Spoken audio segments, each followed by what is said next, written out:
eh, di chapter 11 ini kita belajar bagaimana mengambil keputusan suatu proyek ya. Jadi kita step by step. Awalnya kita pelajari dulu konsep-konsep manajemen keuangan satu-satu, time value of money, risk return trade off ya, kemudian segala macam lah kita pelajari secara umum. Kemudian kita terapkan masuk ke bagaimana menghitung bonds ya, terus bagaimana memilih investasi gitu. Mau deposito apa stok tuh kita harus mempertimbangkan tambahan return ya, karena resikonya lebih tinggi kalau kita ke saham misalnya atau kita ke obligasi. Nah ini kita investasi di instrumen-instrumen keuangan ya, di instrumen-instrumen keuangan. Kemudian kita belajar lagi bagaimana cara menghitung bond, cara menghitung saham gitu. Nah sekarang bagaimana kita nanti akhirnya sebenarnya endingnya tidak hanya menghitung saham tapi juga menghitung perusahaan secara keseluruhan ya, perusahaan, tapi itu sangat complicated dan kita akhirnya sampai ada pelajaran tersendiri yang namanya ALK, masalah laporan keuangan, nanti di semester 5 khusus untuk mempelajari bagaimana caranya menghitung perusahaan, terutama perusahaan yang terbuka. Perusahaan terbuka ya. Nah, di dalam perusahaan bagaimana manajemen menjalankan perusahaan bisnisnya, tentu ada proyek-proyek gitu. Nah kita di sini yang sebelum kita ngitung yang lebih gede gitu ya, kita menghitung bagaimana caranya menilai proyek sehingga kita bisa ngambil keputusan, oh proyek ini boleh kita ambil, proyek ini nggak boleh kita ambil. Jadi biasanya ada proyek yang sifatnya, kalau bisa dibilang, proyek yang sifatnya stand alone ya. Jadi proyek itu hanya satu, tinggal terpisah berdiri sendiri. Proyek A berdiri sendiri, proyek B berdiri sendiri, nggak ada hubungannya gitu. Jadi kita tinggal nilai dengan beberapa metode, kemudian oh ini diterima, ini nggak diterima. Seperti itu. Tapi dalam prakteknya, karena misalnya kita punya banyak proyek, usulan proyek banyak banget gitu ya, dan dana kita terbatas gitu. Jadi sehingga walaupun proyek-proyek itu kita nilai semua sudah memenuhi syarat, tapi tetap kita nggak bisa melaksanakan semua proyek, tetap harus milih salah satu. Gitu. Nah, tentunya kita pilih terbaik dari yang baik-baik itu, terbaik dari yang diterima itu.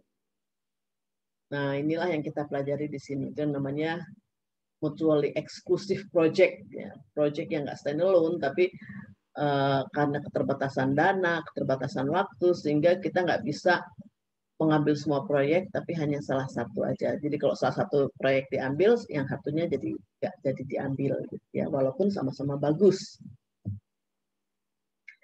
Nah, di sini learning objektif kita memahami bagaimana mengidentifikasikan sources and type of profitable investment opportunities. Jadi namanya manajemen keuangan, itu manajer keuangan terutama ya, itu tugasnya bagaimana memperoleh dana, kemudian mengalokasikan dana tersebut. Nah, mengalokasikan dana ini tentunya ke proyek-proyek yang menguntungkan. Ya, karena kita profit motif, proyek-proyek yang menguntungkan. Nah, untuk tahu proyek mana yang paling menguntungkan, nah inilah kita belajar di sini. Ya. Kemudian kita evaluasi dengan menggunakan beberapa metode. Ya, ada payback, ada NPV, net present value, ada internal rate of return, ada modified internal rate of return, ya. Ada profitability index, gitu ya. Yang masing-masing metode itu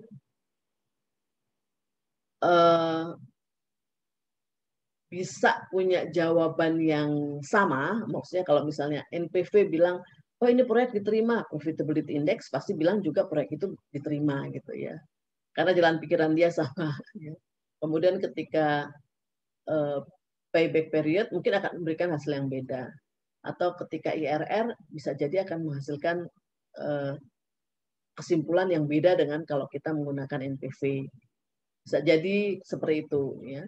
Untuk itu makanya kita perlu perdalam lagi, analisa lebih lanjut lagi gitu. Sampai kita bisa ngambil kesimpulan mana yang harus kita pilih.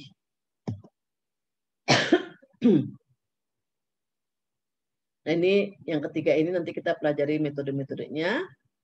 Kemudian kita pahami current business practice ya. Sebenarnya di perusahaan-perusahaan mana sih sebenarnya metode yang paling sering dipakai? Gitu. Biasanya gitulah, semakin rumit semakin dipakai gitu ya. Karena dianggapnya dengan formula yang makin rumit dianggapnya lebih akurat, itu yang paling sering dipakai seperti itu. Nggak pakai perasaan. Oke. Dalam mempelajari chapter ini ada apa namanya? Prinsip atau konsep manajemen keuangan yang kita terapkan di sini. Ya kayak money has a time value ya. Jadi nanti namanya proyek pasti awalnya kita ngeluarin uang dulu. Jadi di tahun ke-0 kita keluar biaya dulu.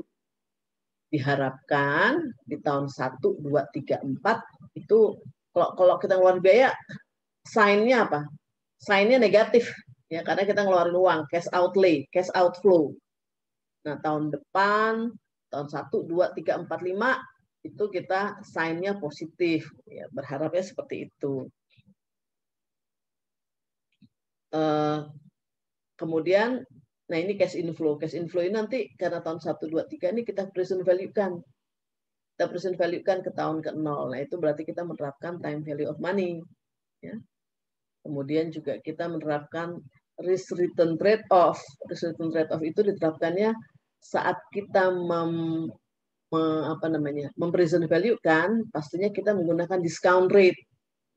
Discount rate itu sebenarnya menentukan discount rate itu sudah ada unsur risk ya, kayak seperti kita pelajari CAPM waktu kita menentukan returnnya ya berapa gitu, itu kita risk free ditambah beta kali risk market dikurang risk free gitu ya. Intinya setiap kita mau berinvest apapun gitu, kita pasti pengennya lebih dari yang kalau kita risk free ya. Gitu juga proyek ya. Ngapain juga kita invest ke proyek yang nggak menguntungkan gitu ya. Kalau nggak menguntungkan ngapain, ya udah capek-capek mendingan juga kita ngedepositin uang aja, harus tidur-tiduran nggak ngapa-ngapain gitu ya. Tapi tentunya kita pengen rate yang lebih tinggi. Nah, rate lebih tinggi ini tentunya ada risiko ya, makanya sebenarnya waktu kita menentukan discount rate-nya itu kita sudah include risiko di situ ya. Kemudian cash flow are the source of value. Nah, pembilangnya yang bagian atasnya itu yang angka yang kita present value-kan itu adalah angka-angka cash flow ya, cash flow. Jadi itu yang sumber yang akan kita present value-kan ya. Jadi itu source of value-nya. Source of value. Kemudian individuals respond to incentive. Manajemen sebagai agent dari perusahaan, agent of the firm, itu punya tugas memaksimalkan shareholders value. Tentunya bagaimana menaikkan nilai perusahaan, salah satunya dengan menjalankan kegiatan-kegiatan operasi perusahaan yang menguntungkan. Bagaimana tahu kegiatan itu menguntungkan apa enggak, kita bikin proyek gitu. Gimana caranya memilih proyek? Nah, ini dia ya. Kita harus memilih proyek yang menguntungkan. Itu tugasnya gitu, karena manajemen tuh tanggung jawabnya gede ya. Dari mulai proyek itu direncanakan, dilaksanakan sampai selesai, sampai dapat hasil ya.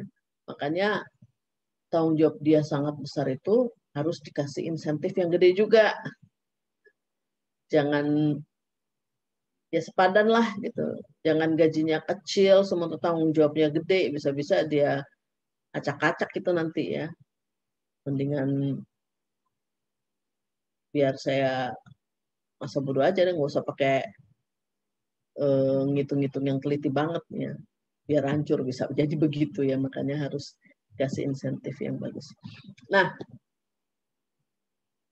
proyek seperti contohnya di sini adalah yang dari dulu ini contohnya nggak berubah, Disneyland Park ya, Disneyland Park. Itu gimana dia proyek besar membuat Disneyland Park, di mana di dalamnya ada wahana-wahana permainan anak gitu ya, wahana-wahana.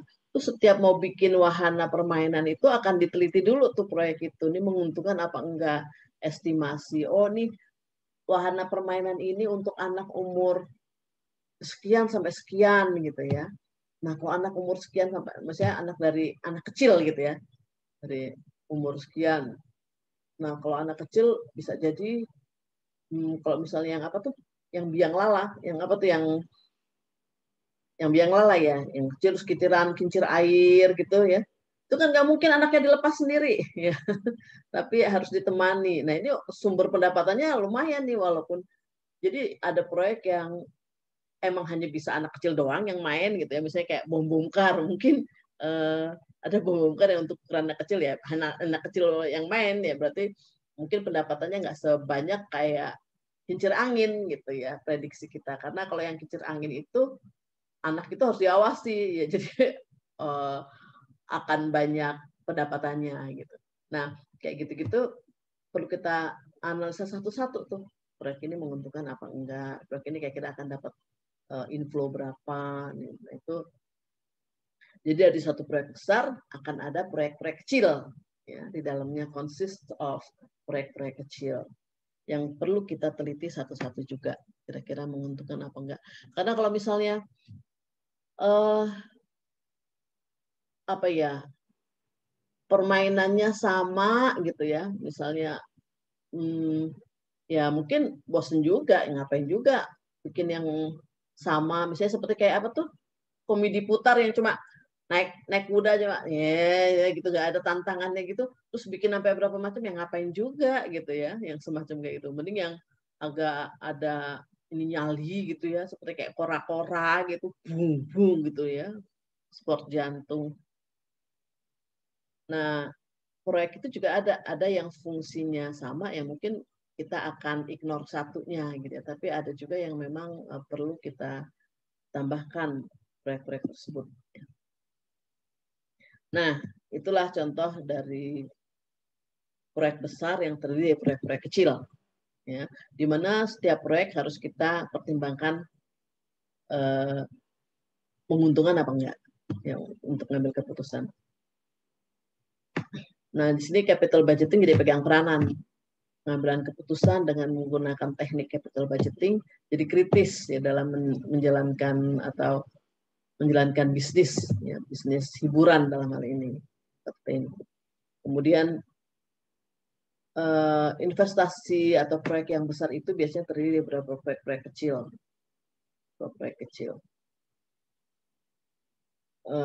Terus successful investment decision lead to development of managerial expertise. Jadi kalau kita sudah berhasil di satu proyek, biasanya kita akan semakin mahir untuk menggunakan teknik capital budgeting ini untuk menganalisa semua aneka macam proyek ya. Baik itu proyek yang profit bisnis maupun proyek yang non profit bisnis. Nah, fase pertamanya kita identifikasi dulu usulan-usulan proyek ya. Oh, ini proyek ini bagus nih, ini buat anak-anak ini. Oh, ini buat orang tuanya, ini buat ini gitu. Jadi kita kumpulkan dulu, kemudian baru kita analisa ya, dengan menggunakan teknik capital budgeting atau metode-metode dalam capital budgeting.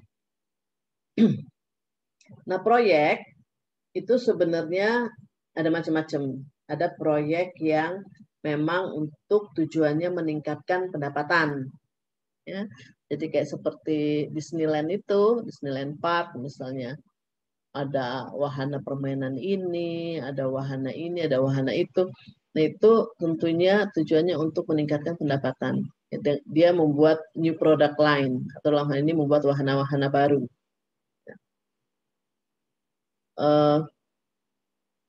Ada lagi proyek yang memang untuk penghematan. Ya, misalnya pabrik kita, pabrik perusahaan tuh mesin-mesinnya udah usang. Nah, kalau kita masih bisa sih dipakai, cuma waste-nya banyak gitu ya, apa namanya? Sisa-sisa afalnya, sisa-sisa banyak yang terbuang lah gitu ya. Banyak yang terbuang. Nah, kayaknya harus diganti dengan mesin baru. Nah, mesin baru ini pun mesti kita analisa belinya berapa nilainya, ya, kemudian penghematan yang kita peroleh berapa. Kita bisa menghitung dari sisi penghematan, tidak hanya melulu dari sisi pendapatan ya, tapi penghematan biaya juga kita ini kan analisa. Kemudian ada lagi project yang mandatory investment. Ya. Ini udah it's a must ini ya, keharusan ya mandatory. Masalah seperti kayak ini terkait sama perusahaan harus menjalankan kegiatan social responsibility, tanggung jawab sosial. Misalnya menggunakan saringan apalah ya sehingga limbah pembuangan tidak mengotori lingkungan gitu ya. Tidak mencemari udara, tidak mencemari sungai, seperti itu dia harus menggunakan peralatan-peralatan. Nah itu untuk membeli peralatan untuk yang ramah lingkungan itu tentunya kita juga harus mempertimbangkan teknik, kita harus mempertimbangkan proyek untuk pembelian proyek tersebut dengan menggunakan teknik seperti ini. Malah kalau di sini ini kita contohnya di sini karena manajemen keuangan ya untuk anak akuntansi lebih cenderung ke bisnis ya. Kalau anak ini misalnya ada jurusan manajemen keuangan kan ya, jurusan manajemen keuangan ya. Mungkin misalnya gini ya, kalau kita bikin proyek, umumnya di awal proyek akan keluar biaya, ya. Kemudian tahun berikutnya ada inflow. Jadi kalau misalnya kita bikin timeline, ya, yang menggambarkan arus kas itu tahun ke-0 arus kasnya negatif karena kita ngeluarin uang. Tahun berikutnya cash inflow positif gitu. Ya, jadi kalau kita membuat proyek biasanya namanya proyek itu kan namanya usulan tuh proposal umumnya optimis ya. Min plus gitu. Semangatnya tinggi plus. Makin ke tahun ke belakang makin ke plusnya tambah gede gitu. Tapi kalau anak manajemen keuangan atau manajemen aset sih ya namanya, itu kalau mengelola aset negara, prakteknya akan jadi beda.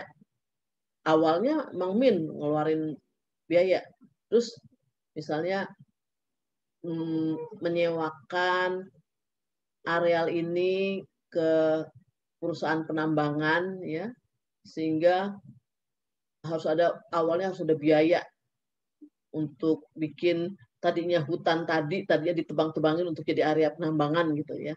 Kemudian tahun-tahun berikutnya kita dapat uang sewa-sewanya sampai 30 tahun misalnya gitu ya, sewa guna usaha itu ya. Ke swasta kita kasih ini tanah negara kita sewain katanya untuk penambangan, oke kita dapat uang sewanya misalnya seperti itu. Awalnya min, terus plus di akhir period itu bisa jadi min lagi gitu ya, bisa jadi min lagi. Kenapa? Karena habis gitu kita harus dia kontraknya udah habis, pulang dia ke negaranya misalnya gitu ya. Kemudian lahan area penambangan itu ditutup ditutup, kemudian harus ditanemin reboisasi lagi, hutan-hutan lagi, misalnya seperti itu. Jadi ada keluar biaya lagi di ujung. Jadi dalam prakteknya agak beda nanti sama teori gitu ya. Seringkali kalau teori itu kan kayaknya yang gampangin aja gitu, tapi dalam prakteknya kadang-kadang ada lagi tambahan min di tahun-tahun berikutnya gitu ya. Oke. Nah, metode yang paling populer itu adalah net present value. Net present value apa? Selisih antara present value cash inflow ya. Kalau kita gambarkan timeline, min plus plus plus plus, nah plus plus plusnya itu adalah cash inflow yang akan kita present value-kan, dikurangi selisih antara present value cash inflow dengan cash outflow di awal tahun ke nol. Kalau hasilnya positif, proyek itu bisa diterima. Berarti ya apa namanya, adalah lebihannya ya, inflow-nya lebih besar daripada outflow. Jadi kalau net present value, kalau kriteria pengambilan keputusannya gimana? Kalau NPV-nya, net present value-nya positif, proyek diterima. Kalau negatif, enggak. Kalau nol, ya lihat proyek yang lain lah gitu. Kalau nol kan berarti impas ya, capek amat udah kerja begini-begini, nggak taunya impas aja gitu, nggak ada sisa-sisanya, ya ngapain amat gitu ya, nggak juga, biasanya orang maunya positif ya. Tadi ada anaknya, positif Bu, kalau negatif, kalau nol gimana Bu? Ya, terserah lu lah gitu ya. Emang nggak capek apa kerja kayak begitu, taunya emang kerja suka rela kan, enggak ya sebenarnya. Ya, tentunya namanya proyek ada banyak pilihan, ya pilihlah. Misalnya kalau ada banyak pilihan, pilih yang paling gede NPV-nya gitu ya. Tentunya kalau bisa ada beberapa choices, pilih yang paling gede NPV-nya. Itu kalau kita bilang manajemen keuangan. Tapi kalau itu kan usulan dari manajer keuangan. Tapi kalau namanya rapat, kalau sampai ke rapat pimpinan, manajer-manajer yang lain kan juga ikutan, ya kayak humas lah apa, bisa jadi bilang walaupun NPV-nya ada yang lebih baik, mungkin akan dipilih misalnya project A sama project B. NPV-nya project A lebih tinggi daripada NPV-nya project B, tapi bisa jadi nanti akhirnya yang dipilih project B karena pertimbangan ya kalau begini kan pakai otomatisasi, jadi nanti karyawan-karyawan banyak yang nganggur, ini pemutusan hubungan kerja begini kesian ya, ada pertimbangan begitu-begitunya. Ya. Nah kalau di manajemen keuangan kan maunya hitam di atas putih aja ya, korek-korekan, hitung-hitungan kalkulator, gue maunya begini gitu. Kalau manajer yang lain mungkin ada perasaan ya, ada rasa, ada jiwa sosialnya. Kalau manajemen keuangan emang agak kurang, jiwa sosialnya tuh kurang ya. Maunya untung aja. Ya. Serem, saya makanya sebel banget saya sebenarnya kalau suruh ngajar manajemen keuangan ini ya, kayaknya kok matre banget ya, maunya duit aja gitu. Ya pakai perasaan. Oke. Nah, begini ngitungnya ya. Tinggal net present value adalah cash flow tahun ke-0 ini sebenarnya negatif ya.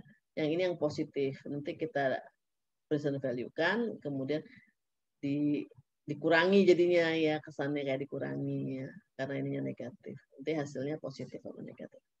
Sebenarnya tahun ke-0 ini di present value kan nggak sih? Nggak perlu. Coba. Nggak perlu. Sebenarnya di present value kan juga dia. Cuma dipangkatinya 0 karena tahun ke-0. Segala sesuatu kalau dipangkatin 0 kan angka itu sendiri. Jadi makanya tidak apa namanya, makanya kamu ambil kesimpulannya nggak perlu Bu kan tahun sekarang. Iya sih, sebenarnya sih kalau kita mau bilang di present value kan bisa juga di present value kan, cuma tahun ke 0. Jadi angka itu sendiri. Ya benar. Benar jawabannya. Cuma saya tambahin logikanya. Sebenarnya treatmentnya dia sama aja present value, cuma di tahun ke-0. Oke, jadi untuk menghitung NPV itu sebenarnya kita sudah menerapkan 3 prinsip ya, cash flow, cash inflow-nya, cash outflow-nya itu semua cash flow yang sumber dari nilai. Sumber dari nilai apa? Nah itu tadi nilai negatif atau nilai positif ya. Terus ada time value of money di mana cash flow itu nanti kemudian kita present value kan. Ya. Ada risk return trade off di mana penyebutnya discount rate yang untuk kita gunakan sebagai present value kan itu sebenarnya sudah mengandung risiko di situ ya. Sudah ada kita menghitung unsur risiko di situ dalam menentukan R-nya. Oke, coba lihat ini.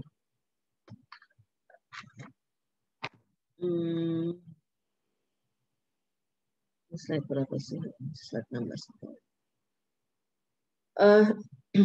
Ini kita lihat ya. Kita bikin timeline dulu. Ya, ceritanya dia mengeluarkan uang 3M, kemudian tahun berikutnya aliran kas masuknya sekian. Kalau misalnya kita nggak mempertimbangkan time value of money, ini proyek untung apa enggak? Kalau nggak memperhitungkan time value of money, ngeluarin uang 3M, dapatnya berapa M tuh? Setengah, 1,25, 2,75, 6,75. Untung nih pastinya ya, proyek untung. Tapi untuk lebih tepatnya ya kita present value-kan dulu semuanya ini. Yang 0,5 sampai ke 2M. Nah, kita bisa pakai kalkulator, kita bisa pakai tabel. Hasilnya adalah, ini berapa sih? 20% ya? 20%, ya. Discount rate-nya 20%. Nah, rate of return-nya 20%. Jadi hasilnya seperti ini. Yang uang 500 juta itu sebenarnya nilainya 416. Uang 0,75 sebenarnya 0,520. Uang sekian seterusnya. Jadi setelah kita ini ternyata hasilnya berapa nominalnya kita kurangi dengan 3M, hasilnya 573. Positif. Diterima apa enggak proyeknya? Diterima, Bu. Diterima, Bu. Diterima banget, orang gede ya. Itu aja. Gampang kan? Gampang nggak sih? Gampang lah. Ya. Gampang. Nah, project. Nah, ini kalau misalnya ada usulan project lagi gitu. Terus kamu lihat juga, itunya sama. Ya. Independent project itu namanya standalone project. Kalau proyek satunya satu-satu sama lain nggak berhubungan tuh standalone project. Tinggal kita hitung NPV-nya positif apa enggak, apa negatif. Kemudian kalau positif ya diterima, kalau negatif tolak. Nah, kemudian kalau project-nya mutually exclusive project, nah ini yang perlu perhitungan lebih lanjut. Ya, perlu analisa lebih lanjut. Misalnya, oke, ini syaratnya. Nah, mutually eksklusif itu bisa ada dua situasi ya, yang substitute ya, sama yang ada keterbatasan. Umumnya kalau prakteknya ada keterbatasan ya. Kalau